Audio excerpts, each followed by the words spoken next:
Hello students, welcome to only UPSC. ये है आपकी इन्वायरमेंट की क्लास और इस क्लास में हम बात करने जा रहे हैं भारत के जितने भी बायो रिजर्व हैं, बायोस्फीयर रिजर्व हैं, बहुत ही इंपॉर्टेंट है। हर परीक्षा में एक आध सवाल पूछ ही लिए जाते हैं, तो इसको देखेंगे, पूरा वीडियो आपको देखना है। तो निश्चित तौर पर हर परीक्षा में आपको एक आध सवाल जरूर मिल जाएंगे, क्योंकि national park, biosphere reserve, tiger reserve, इन सबसे सवाल पूछे जाते हैं।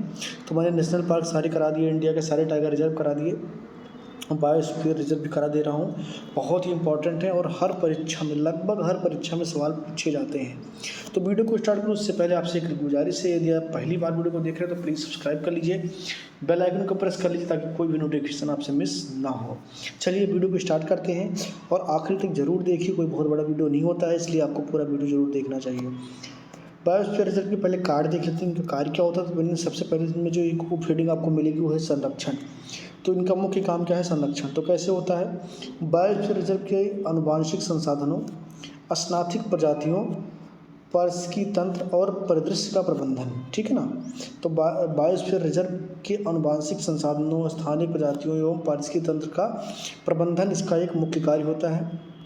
इसके अलावा यह मानव पशु संघर्ष को रोक सकता है। उदाहरण के लिए अवनी बाघ की मौत, जिसकी गोली मारकर के हत्या कर दी गई थी क्योंकि वह आदमखोर हो गई थी।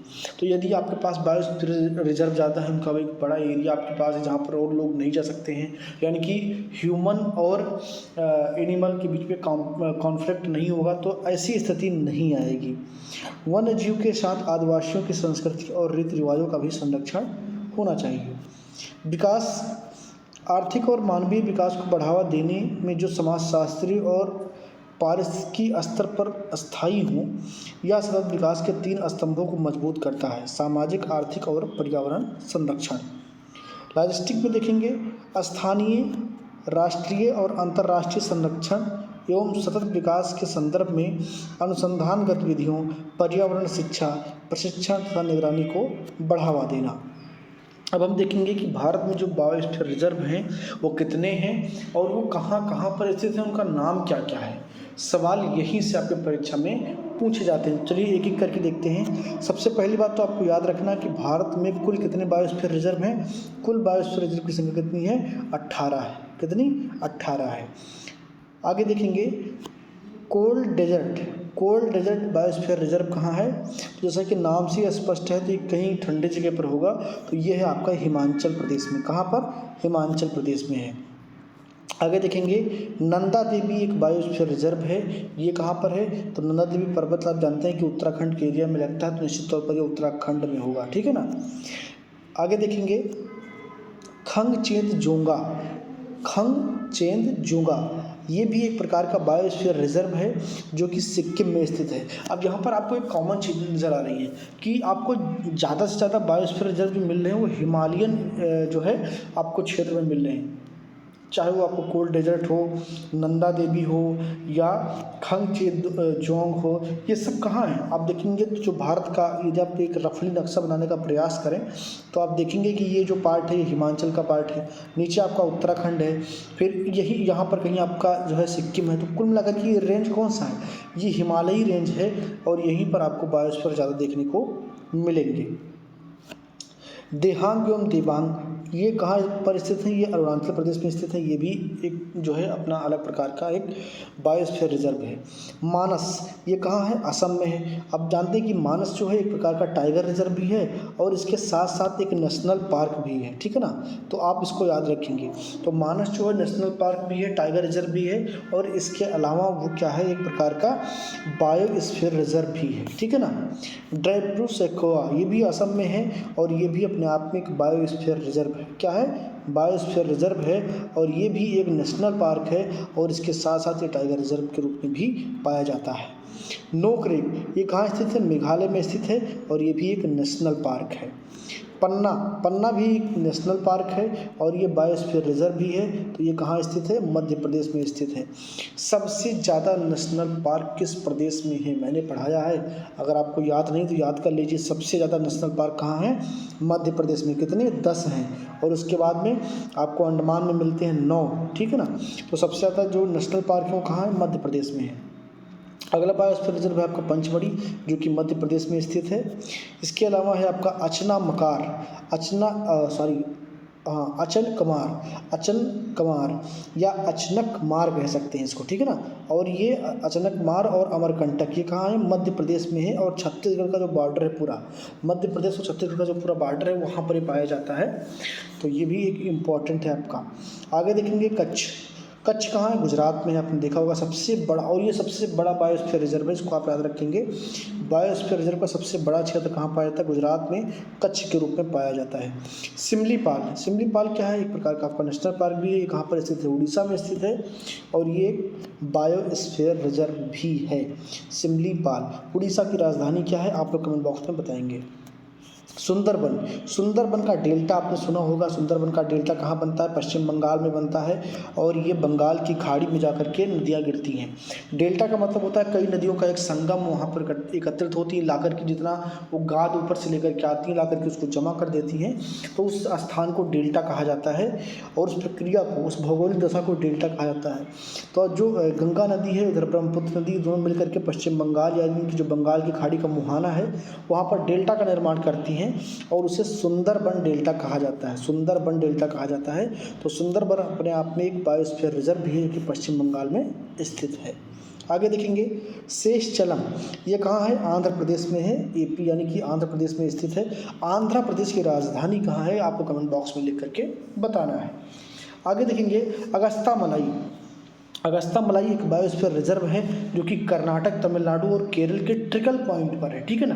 तो इसका मतलब कि जैसे ये वाला पार्ट आपका होगा तमिलनाडु, ये वाला पार्ट ये आपका केरला हो गया, और ऊपर आपका कर्नाटक है। तो कहीं ना कहीं इस जगह पर आपको देखने को मिलता है। यदि आप भारत के मैप में देखेंगे इस प्रकार, तो ये वाला जो पूरा पार्ट है आपका तमिलनाडु है, यहाँ जो है केरल है, ये गोवा है आपका, ये कर्नाटक वाला पार्ट है, यहाँ महाराष्ट्र है, ये आपका मध्य प्रदेश है, इधर छत्तीसगढ़ है, ये आंध्र प्रदेश का पार्ट है, और ये तेलंगाना और आंध्र प्रदेश का पार्ट है, ठीक है ना। ये कर्नाटक है। तो कहीं ना कहीं इस जगह पर आपका अगस्ता मलाई है, जहाँ पर एक ट्रिगल पॉइंट होता है किसका, केरला का, कर्नाटक का और तमिलनाडु के ट्रिगल पॉइंट पर ये स्थित है। तो ये भी अपने आप में एक प्रसिद्ध बायोस्फीयर रिजर्व है। नीलगिरी देखेंगे तो नीलगिरी तमिलनाडु में स्थित है, तमिलनाडु और केरल के बॉर्डर पर। सबसे पहले यही शामिल हुआ, सबसे पहला बायोस्फीयर रिजर्व क्या है, नीलगिरी है, ठीक है ना। मन्नार की खाड़ी कहाँ है, तमिलनाडु में आप देखेंगे इसको। तो मन्नार की खाड़ी भी एक प्रकार का बायोस्फीयर रिजर्व है, कंफ्यूज में नहीं होना है, ठीक है ना। इसके अलावा ग्रेट निकोबार, ये अंडमान और निकोबार द्वीप समूह में स्थित है, ये भी अपने आप में एक बायोस्फीयर रिजर्व है। तो इस प्रकार कुल 18 बायोस्फीयर रिजर्व हैं जो कि इंडिया में स्थित हैं, डिफरेंट लोकेशन पर आपने इसको देख लिया। इस प्रकार आप देखेंगे कि बायोस्फीयर रिजर्व की जो संख्या सबसे ज़्यादा आपको कहाँ पर देखने को मिलती है, मध्य प्रदेश में देखने को मिलती है। उसके बाद में आपको केरल, तमिलनाडु के आसपास भी देखने को मिलती है।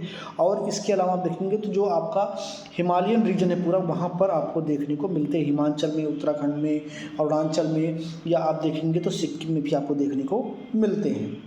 आगे देखेंगे कि भारत में जो 18 बायोस्फीयर रिजर्व हैं, उनमें से 11 बायोस्फीयर रिजर्व को, जिन्हें man and biosphere reserve programme के तहत अंतर्राष्ट्रीय स्तर पर मान्यता दिया गया है।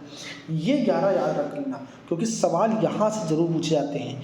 तो वैसे तो भारत में 18 बायोस्फीयर रिजर्व हैं, लेकिन जो एक अंतर्राष्ट्रीय प्रोग्राम है, जिन्हें man and biosphere reserve programme कहा जाता है, उसमें भारत के 11 बायोस्फीयर रिजर्व को दर्ज किया गया है। और वो कौन कौन सी हैं वो आपको याद रखना। तो सबसे पहला है आपका नीलगिरी को सबसे पहले इसमें शामिल किया गया था। तो ये बहुत इंपॉर्टेंट है, आप इसको याद रखेंगे कि सबसे पहले किसको शामिल किया गया, तो नीलगिरी को शामिल किया गया। दूसरा है आपका मन्नार की खाड़ी, वही तमिलनाडु में। सुंदरबन डेल्टा आपका, सुंदरबन जो कि पश्चिम बंगाल में है, कहाँ पर है, वेस्ट बंगाल में है। नंदा देवी आपका कहाँ है, उत्तराखंड में, ये भी इसमें स्थित है आपका। आगे देखेंगे नोकरेक भी इसमें है, पंचमढ़ी आपका मध्य प्रदेश में, ये भी इस मैन एंड बायोस्फीयर रिजर्व के प्रोग्राम में आता है।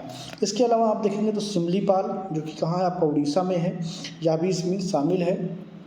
अचनामकार, अमरकंटक, ये मध्य प्रदेश में है और छत्तीसगढ़ के बॉर्डर पर है, ठीक है ना। तो ये एमपी और छत्तीसगढ़ के बॉर्डर पर है, ये भी किसमें शामिल है, तो अंतर्राष्ट्रीय प्रोग्राम चलता है मैन एंड बायोस्फीयर रिजर्व, उसमें ये शामिल है।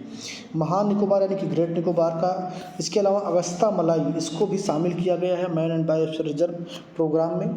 इसके अलावा आप देखेंगे खोंगचेचोंग, जो कि कहाँ स्थित है, सिक्किम में स्थित है। कहाँ, सिक्किम में स्थित है, इसको भी शामिल किया गया और सबसे रिसेंटली इसको शामिल किया गया 2018 में। तो 2018 में man and biosphere reserve programme के तहत इसको जोड़ा गया है और ये सबसे रिसेंटली जोड़ा जाने वाला man and biosphere reserve programme के तहत एक बायोस्फीयर रिजर्व है। तो सबसे पहला आपका है नीलगिरी और सबसे आखिरी वाला आपने देख लिया कि सिक्किम में स्थित है। तो इस प्रकार ये वीडियो भी आपके लिए बहुत हेल्पफुल है और बायोस्फीयर रिजर्व अब आपके गलत नहीं होंगे। कुछ महत्वपूर्ण चीज़ें यही हैं कि भारत में कुल बायोस्फीयर रिजर्व की संख्या कितनी है, 18 है और उनमें से 11 को शामिल किया गया है man and biosphere reserve programme अंतर्राष्ट्रीय संस्था के द्वारा, ठीक है ना।